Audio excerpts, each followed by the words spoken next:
Good morning. It is Monday, March the 13th, and that means two things.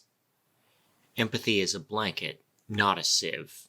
And it's time for the lighting industry news brief, and we are brought to you by Keystone Technologies and their XFit area light with optic swap. You know what's in it? Well, a fixture with selectable power, selectable color temperature, a photocell and a mount, and 3 lenses that you can switch between without tools. Great little clips, little clamps, flip them open, grab what your client wants, save on SKUs, save on time, save on space in your shop.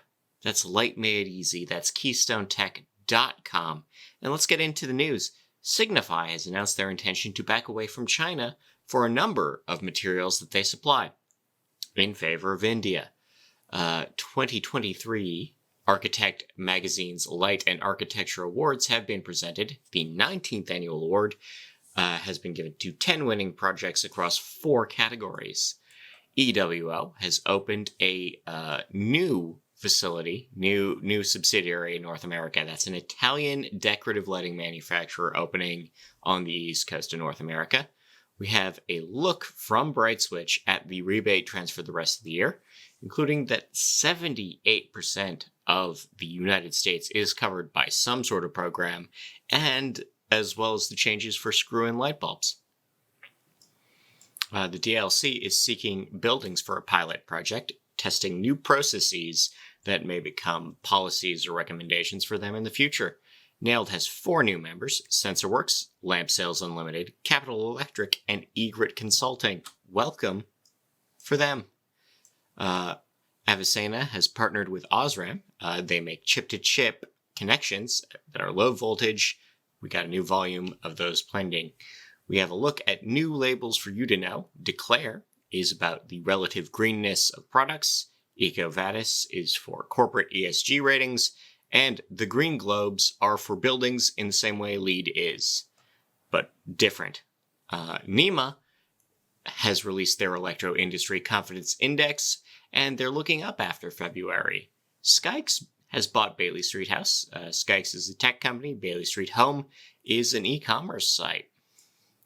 We have the possibility of a rail strike coming up in Canada. The union has until the 21st to resolve any deliberations with the owners. This could lead to a walkout. The White House is changing foreign investment rules, which will limit Chinese ownership of U.S. companies. We'll see what that does in the long term. Daylight savings time continues to be a bad idea. For a lot of reasons. First of all, it doesn't save any energy, and second of all, it just adds a bunch of harm because we're all sleep deprived this time of year. Women in Lighting Awards has named their winners for the year. This was a party after education. The ALA. This is an ALA event related to that. They are opening up their mentorship program once again. This is their 3rd year. Sign-ups still available. The LSI has updated their 5-year plan. Last year was very good for them, and they plan to have more good years in the future. Applied UV has secured a deal with a real estate developer. This is a $4.5 million luxury developer deal with the X company. Graybar has announced a record year with $10 billion in net sales, and Lowe's has partnered with Hubble, with 4 of Hubble's brands I should say. In legal news, there will not be an appeal for Elliott Electric Supply. The EU patent law is changing so that it will be unified. There will be one EU patent court. You don't have to play legislative whack-a-mole after June 1st. And Acuity's class actions for employee data breach cases will merge into a single class action suit. Diversified is adding Ewo, Emergilite, and Apogee to their card in New York, and Bill Brown sales will be repping for LTI. In events, the IES has extended their call for speakers by a week across all 4 categories. We have exhibitor registration open for Light and Building 2024 on the 14th through the 16th, you can attend LoRaWAN Live. This is in Orlando, hosted by the LoRa Alliance. Glaze is offering a webinar on what's going on in indoor ag right now on the 16th of March. We have also on the 16th webinar about TM30 in design. And LP1 is offering a talk series. These are smart city webinars, one a month. The VODs will also be made available for anyone who signs up right now. In IoT news, we have Western Lighting and Energy Controls adding an infrastructure division. Kumux has secured €500 million in its latest funding round.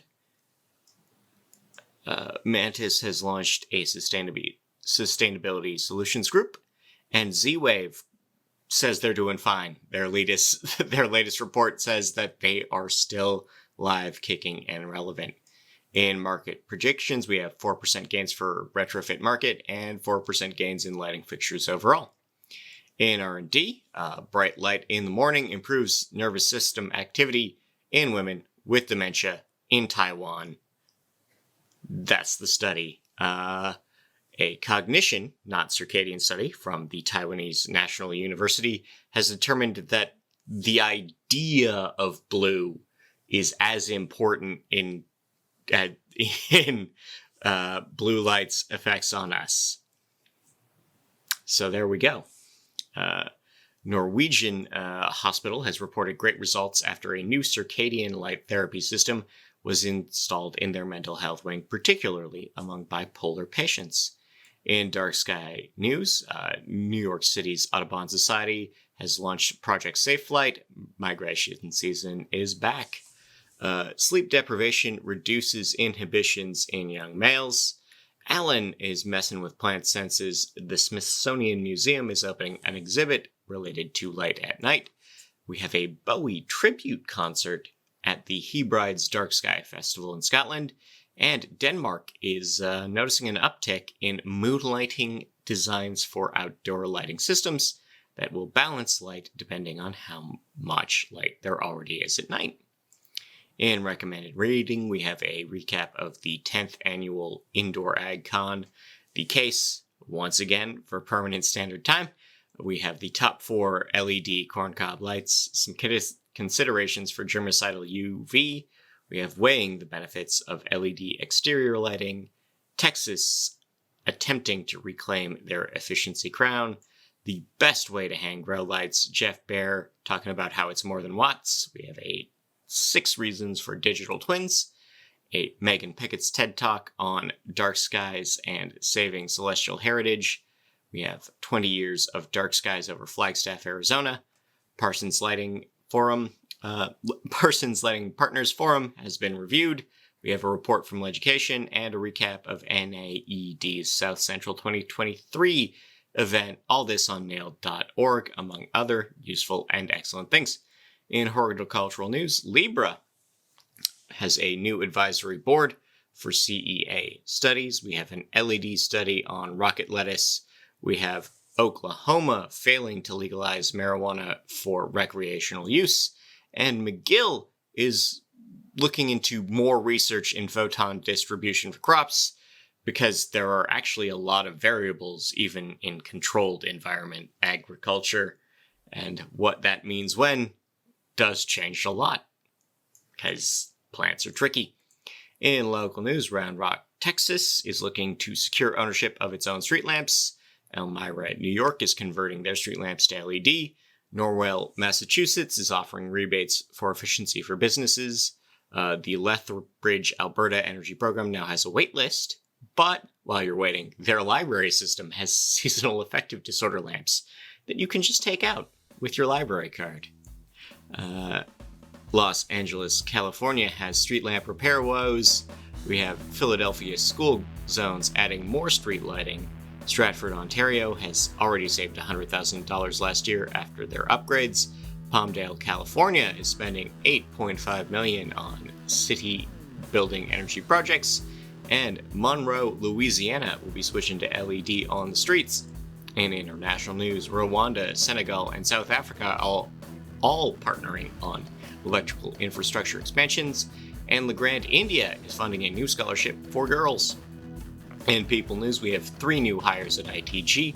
Brandon Industries is bringing in Derek Stafford as an OEM sales VP.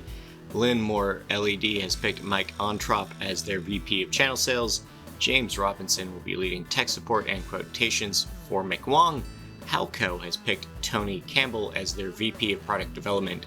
And Orion has added Richard Shapiro to their board of directors. You can also make an infrared LED equipped hoodie that just baffles security cameras if you felt like it. We have an eye contact base lighting sensor. That's right, you have to look at it to turn your lights on. And we have a teardown of a pink LED lamp. I've been Scott Wachter. Thank you for listening. Thank you to Nailed. Thank you to Keystone. Enjoy your week and enjoy the music. See ya. Walk me out in the morning dew. Can walk me out in the morning dew today. I can walk you out in the morning dew. Can walk you out in the morning dew at all. Thought I heard a baby cry this morning. I thought I heard a baby cry today. But there are no more babies crying, mama. So you don't hear